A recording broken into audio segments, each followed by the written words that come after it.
వర్గీకరణ అన్నదే పాడు చేయడానికి చంద్రబాబు నాయుడు మోసగాడు పెట్టాడు. మోసగాడు అనకపోతే మంచోడు అంటావా?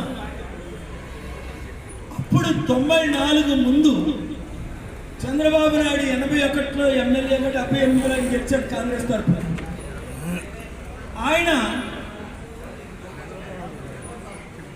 వినండి, మంచి ప్రశ్న. ఎందుకంటే మాలవాళ్ళు మాదిగోలు కొట్టుకుంటున్నారు. ఇప్పుడు మాలవాళ్ళ తరపున చూపుడు ప్రభాకర్ అంటారు, మాదిగోల తరపుని మందకృష్ణ మాదిగలు అంటారు.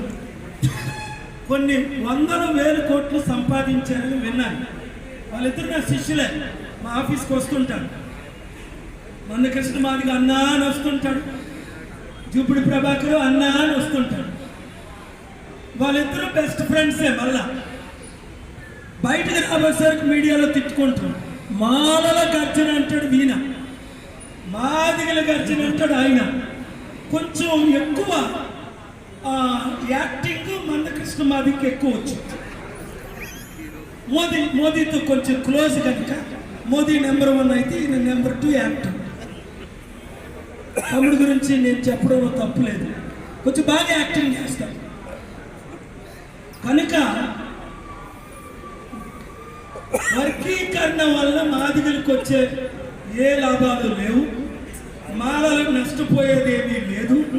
ఇదంతా చంద్రబాబు నాయుడు 1994లో కాంగ్రెస్ వైపు మాలలు అందరూ ఉన్నారు, మాదిగల ఓట్లు టీడీపీ వైపు రావాలని వేసిన కుట్ర అంతే. సో అసలు ఉద్యోగాలే లేకపోతే